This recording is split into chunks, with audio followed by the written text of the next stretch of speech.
Olá, você está no canal Var História. Hoje temos a honra de entrevistar a professora Miriam Hermeto de Sá Mota, professora adjunta do Departamento de História da Universidade Federal de Minas Gerais. Autora da tese Olha a Gota que Falta, Gota d'Água, um evento no campo cultural e artístico brasileiro 1975-1980. Ela é organizadora do dossiê recém-lançado da Var História, número 59, intitulado História e Teatro no Brasil pós-64. Professora, é um prazer tê-la conosco. Todo mundo. Obrigada. Em seu dossiê, a senhora analisa as especificidades do trabalho com a história do teatro. Quais seriam os desafios e as ferramentas teórico-metodológicas disponíveis para o historiador que se lança a essa empreitada? O trabalho com a história do teatro e com a história e teatro, né, que não é exatamente a mesma coisa, ele tem algumas delicadezas relacionadas ao objeto mesmo, à natureza do objeto. Por quê? Quando a gente fala em teatro, o núcleo da arte cênica é o espetáculo. E o espetáculo é algo efêmero. Então, assim, pesquisar um espetáculo que aconteceu anos atrás, a rigor, é absolutamente impossível. Mesmo que haja registros audiovisuais, registros sonoros, obviamente o historiador sempre trabalha com vestígios, né, é um fato, mas os vestígios, no caso do teatro, eles serão sempre vestígios, duro usar isso, mas vestígios secundários, porque o próprio espetáculo, ele se esvai. Então isso é algo que precisa ser sempre considerado pelo historiador. O núcleo do teatro, obviamente o teatro não é só o espetáculo, mas esse núcleo que é o espetáculo, ele é irrecuperável, porque a marca do teatro é ser, tem um texto muito bonito do Dias Gomes, na revista Civilização Brasileira, de 1968, em que ele vai dizer o teatro é a arte da palavra que acontece diante do público. Então essa é claro, uma concepção de arte engajada, né? Mas é a arte que acontece diante do público. Bom, então quais são os desafios? Né? Os desafios para nós historiadores, em primeiro lugar, o primeiro desafio é não perder isso de vista. Né?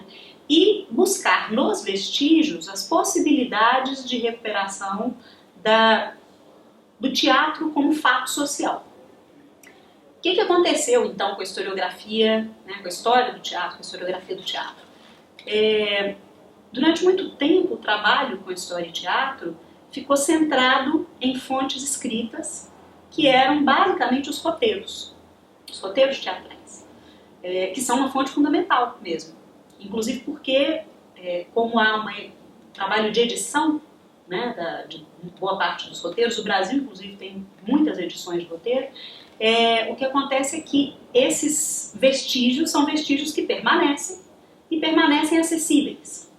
Problematizar isso, o fato de que os roteiros eles também não são suficientes para compreender o teatro como fato social. Eles são um elemento, mas é preciso buscar outros.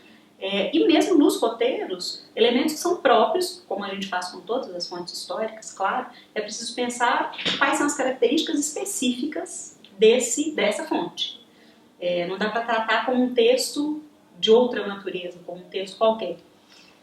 Bom, além disso, há que se pensar também na dificuldade de preservação de outros tipos de vestígio em função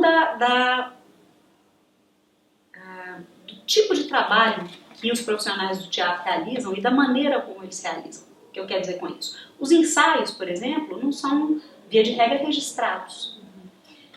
Quando muito, há o registro de um ou outro ensaio e, quando muito, o diretor tem um caderno de notas. Raríssimas vezes esses vestígios ficam preservados. Então, a dinâmica do trabalho do teatro não é uma dinâmica que favorece a preservação. O processo do teatro não favorece a preservação e a política cultural brasileira idem. A gente não tem grandes acervos organizados com essa preocupação. Então, assim, há acervos, claro, né? Mas ou há alguns acervos de companhias, as próprias companhias que preservam essas fontes, ou, no caso, por exemplo, do Estado, o maior acervo que a gente tem é na Funarte. E aí a gente encontra croquis de cenário, em alguns casos, uma outra peça de vestuário, uma outra peça de cenário também, uma fonte que é muito usada tanto quanto os textos teatrais, é a crítica. E aí é um outro desafio, que é o da gente pensar que a crítica, embora seja muito importante, seja fundamental para pensar no teatro como realização, não é suficiente para explicar a recepção do teatro socialmente.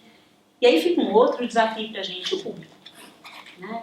Porque no fim das contas o teatro acontece para o público. E como é que o público aprende o teatro? Como é que nós, historiadores, conseguimos compreender essas apropriações? Então, recentemente, mas enfim, algo que se tem feito para trabalhar com esse tipo de desafio é a produção de fontes orais, com público, com sujeitos da esfera da produção teatral, né? E ao mesmo tempo uma preocupação que é crescente hoje de preservação desse tipo de fonte, seja das companhias, seja dos sujeitos da produção teatral. A gente tem um exemplo muito interessante, recente, que é o caso do João das Neves. João das Neves é um homem de teatro que tem hoje 82 anos, um sujeito destacado no cenário nacional, e ele tinha um acervo enorme, tem, na verdade, a acervo dele, um acervo enorme, pessoal, do trabalho todo que realizou. Então tem clipping do Grupo Opinião inteiro, cadernos de notas, rascunhos de textos, várias versões dos textos, então o acervo é imenso. E ele guardava isso em casa. Há 2 anos foi aprovado um projeto tal cultural e eles conseguiram digitalizar esse acervo, transformar num site, e agora ele foi doado para a UFMG e vai para a Biblioteca Central. Então, assim, atualmente, inclusive, a gente consegue ver essa movimentação na sociedade e favorece também o trabalho do historiador. Para a gente, os desafios teórico-metodológicos são o de olhar para cada uma dessas fontes a partir das suas especificidades. Quer dizer, além de encontrá-las, além de cavá-las e escavá-las, porque elas são difíceis de encontrar, ter o cuidado de olhar para cada uma delas a partir das suas características. Professora, como os artigos do dossiê, cada um a seu modo, relacionam criação cultural, política e sociedade na história recente do Brasil? Então, o dossiê tem 3 artigos, e eles têm, então, ele tem um tema muito definido, né? A história e teatro no Brasil pós-64, e esse eixo perpassa realmente os 3 artigos. O primeiro deles é do Reinaldo Cardeluto, é um texto no qual ele trabalha com a relação entre montagens da época da ditadura militar. São 2 montagens, uma teatral, então, a gente trabalha então com a ideia de arte dramática, não é só o teatro, uma teatral e outra televisiva. Eles não usam black tie, do Teatro de Arena, e A Grande Família, que era uma minissérie da TV Globo. E ele trabalha com as montagens originais e as montagens contemporâneas. Uma peça de teatro em formato pocket, que foi realizada em São Paulo, e a regravação, não é nem regravação, né? A reedição da Grande Família na TV Globo.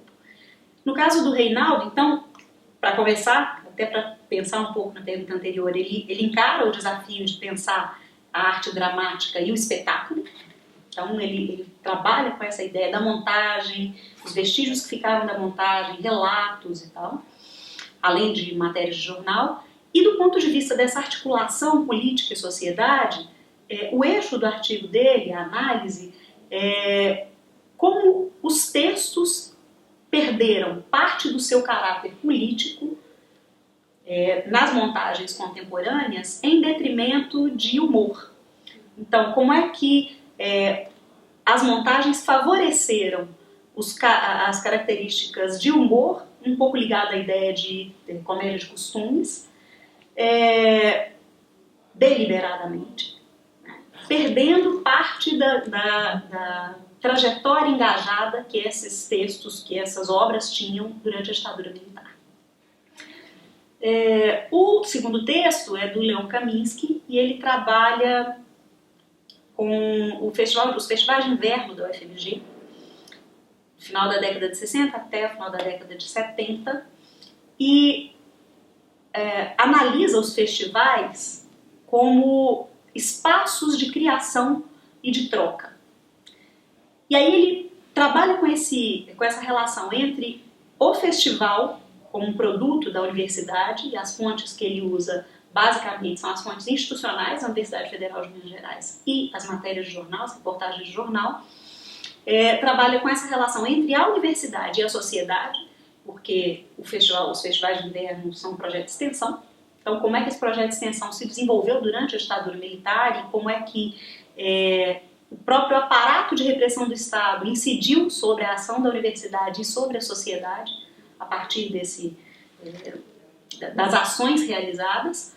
E, ao mesmo tempo, como é que a própria sociedade, não apenas ouropretana, porque o festival acontecia em Ouro Preto, mas a sociedade brasileira, de maneira geral, reagiu e apropriou-se das ações dos festivais de inverno, inclusive em termos políticos. Então ele trabalha com a ocorrência de censura. Um episódio que ele analisa no artigo é o da presença do Living Theatre nos festivais de inverno, então a prisão dos membros da companhia. Então, essa relação entre política, sociedade e Estado está o tempo todo na construção do próprio projeto, que é o projeto de extensão da UFMG. E o terceiro artigo, que é da Miriam Garcia, analisa um texto teatral, que é um texto emblemático, quase mitológico até, para se pensar a ditadura militar no Brasil, que é o Primeira Feira Paulista de Opinião, de 1968.